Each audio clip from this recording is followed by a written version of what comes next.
Why, hello there, Minnesota Vikings fans. It's your old pal, Jacob.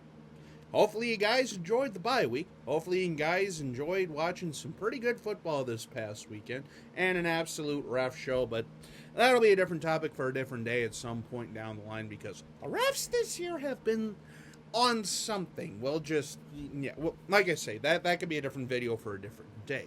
But what this video will be about will actually be a couple of things here. So without further ado, let's go ahead and dive into it.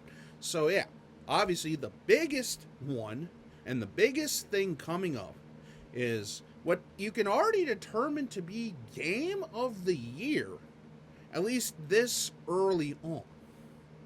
But before we get into that game, that's right, ladies and gentlemen, you'll be getting a 2-for-1 video.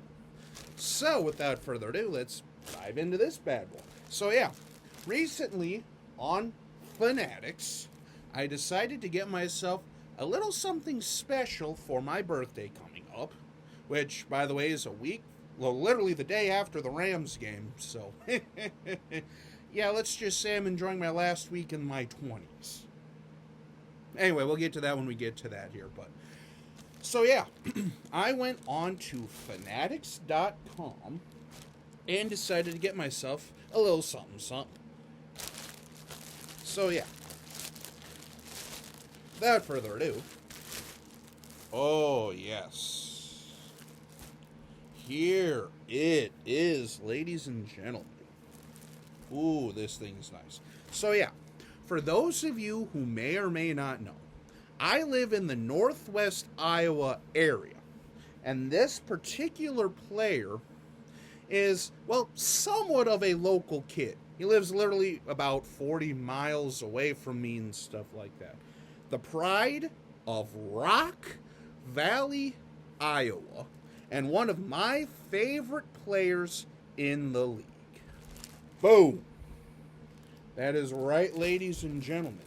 I got myself an Andrew Van Ginkel jersey. And, man, is this thing just beautiful. So, yeah, as I stated before, this is an Andrew Van Ginkel custom jersey. Because, well, they didn't have the white version on Fanatics as an already to order. So I decided to go in there and get a custom made. And, mama. I will say, though, they did a pretty good job at this, all things considered. Especially because it does have Van Ginkel on the back. And plus, I've been wanting to get a new road jersey because, well, let's just say, my Harrison Smith and my Adam Thielen jerseys, let's just say these last couple of years haven't been the kindest to your boys. So they're a little on the a tight side. So I decided to get myself an updated jersey. And not to mention, as I've said before, Andrew Van Ginkel, out of Rock Valley, Iowa, also went to my alma mater of the University of South Dakota for a couple of years before going to a Western Iowa JUCO and then finishing his career in Wisconsin, and then was drafted by Brian Flores in 2019, 2020, something like that, right around that time, and was a very intricate piece before the Vikings signed him to a 2-year deal. And he already has 2 pick sixes. And here's to many, many more accolades with the Vikings. Hopefully we resign this guy to more than just a 2-year deal. So yeah, this is just a Nike game jersey.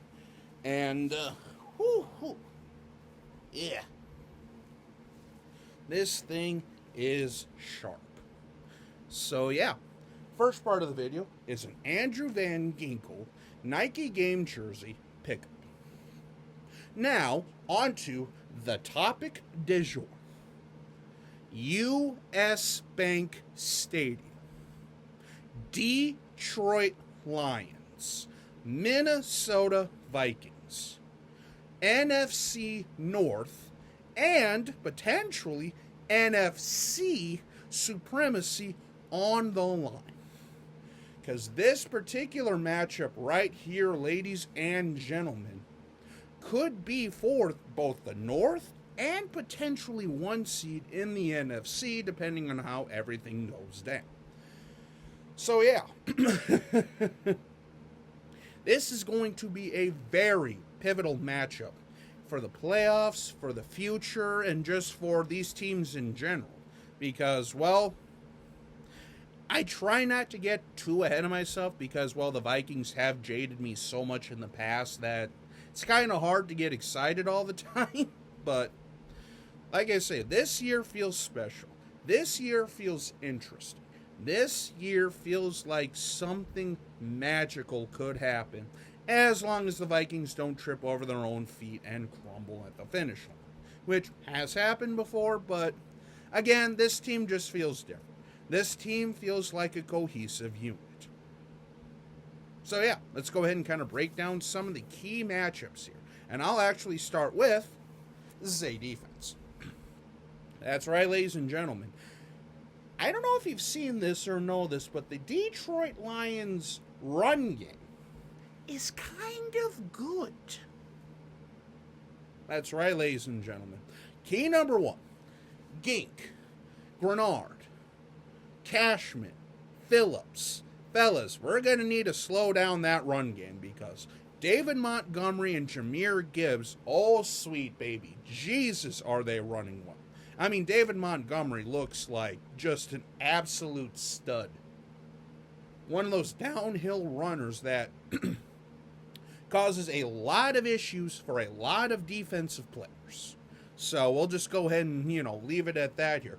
Plus, granted, it was against, the Dallas Cowboys. I mean, they just could do nothing wrong with that run game. And they were running, like, weird kind of gimmicky passes and stuff off of that. Granted, like I say, it was also against Dallas, who, as we all know, is injured to heck back and not really looking the greatest this year. But, hey, I could have... it's almost like people could have seen this coming. But anyway, so yeah. Key number one is to limit that run game. And then key number two, get to Jared Goff. Because if we can slow down the run game and get to Jared Goff, then the passing game will also be affected. Which, by the way, they have some pretty solid weapons. Yeah, like I say, this isn't your dad's Lions team from like the last 20 years. Since Dan Campbell has become the head coach of the Lions, they've been anything but a laughingstock. Now, do they make decisions and make plays that make me go, what are you doing here? Of course, but every coach I feel like has that happen. So it's like, that really doesn't affect anything at the end of the day. But yeah, Dan Campbell, Ben Johnson, and those guys, they're not afraid to go for it.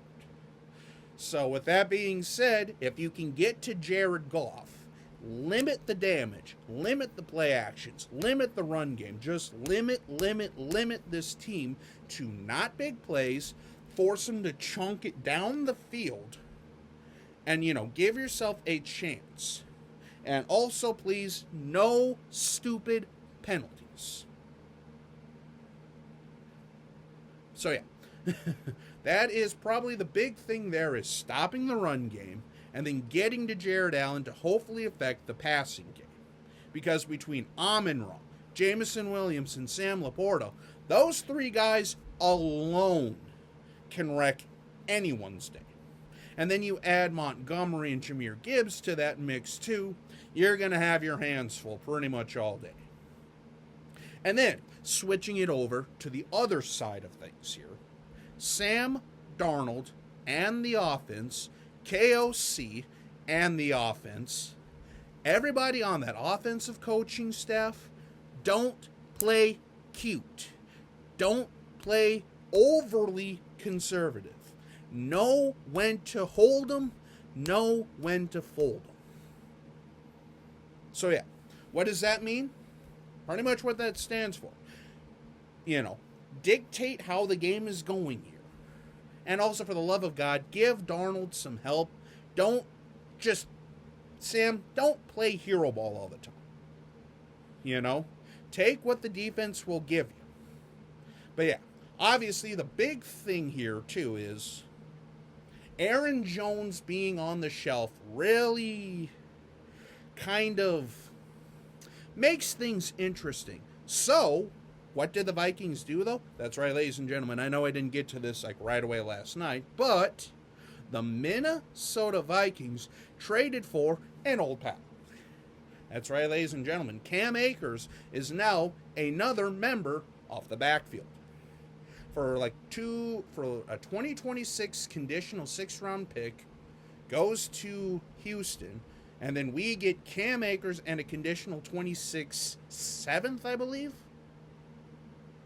So I guess we'll just kind of wait and see how all that, turns around and shifts here. But Cam Akers was a solid piece with us last year until he broke his leg and was out for the season. Even going back to KOC in his days in LA with the Rams, I mean, Cam Akers is a solid running back who knows the offense, knows what is asked of him, and then can also let Ty Chandler be that second/backup player, basically. That backup role where he doesn't have to worry about having to do stuff that he's just not really all that great at, And like I say, Cam Akers, when we played Houston, he was literally the only one that got a touchdown against us. So, again, take that for what you will, but hey, Cam Akers, welcome back.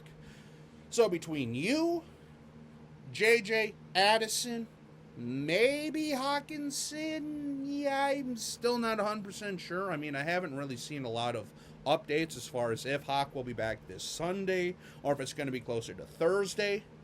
Because like I say, next week we play the Rams on Thursday, right after we play the Lions this upcoming Sunday. So, double week could be interesting. So, again, if I'm a betting man, I'd say Hawk probably comes back for the Rams game. But I've seen stranger things happen before. So, yeah. Key there is Justin Jefferson has cooked against the Lions in the past.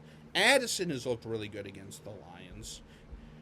And the big unfortunate piece that happened Sunday was all-pro stud defensive lineman Aiden Hutchinson with just, I don't know if you guys seen that, but that was not good.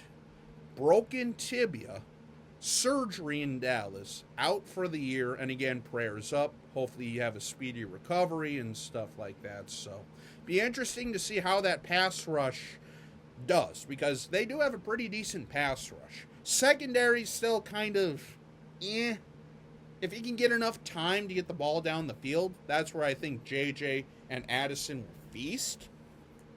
But again, the key is making sure he has the time, making sure our run game looks good. And of course, for special teams, just keep doing your thing. So far, you guys have been very, very solid outside of, I'd say, maybe a Caleb Evans and like an occasional Dallas Turner blunder, but yeah. So, basically, to recap this whole kit and caboodle, Cam Akers is now a Viking, which will hopefully help out the run game / pass game, which will hopefully be more unleashed, especially without Aiden Hutchinson wrecking things. JJ usually goes off. Addison could be a big piece. And then on defense, Gink, Grenard, Phillips. Fellas, we're going to have to slow down that run game, because if they get that run game going, and then they can hit the play action to guys like Williams, Amon-Ra, Laporta, it's going to be a long day if that happens. But, hey, I mean, like I say, they have to travel to U.S. Bank Stadium, and that is right, ladies and gentlemen, your boy's going to be at that game. Boy, who would have known that when we bought the tickets back in May, just how big of a game this actually would turn out to be. By the way, nosebleed seats as of 12:35 p.m. Central Standard Time, October 16th, go for over $240. Yeah, this is a big matchup now. So I'm kind of glad we got the tickets when we did, not going to lie. But, yeah, I mean, like I say, big matchup. NFC playoff seeding on the line, if not the NFC North in general. But, whew, I am so pumped. I'm so excited to go back up to the cities. So excited to watch my first live Vikings game since the Jets came into town in 2022. And, yeah, so like I say, that post game may or may not happen until I get home. We'll just kind of have to wait and see how that Sunday goes. So, but yeah, that'll basically conclude this video. So until we meet again, this is Jacob. Have a good day.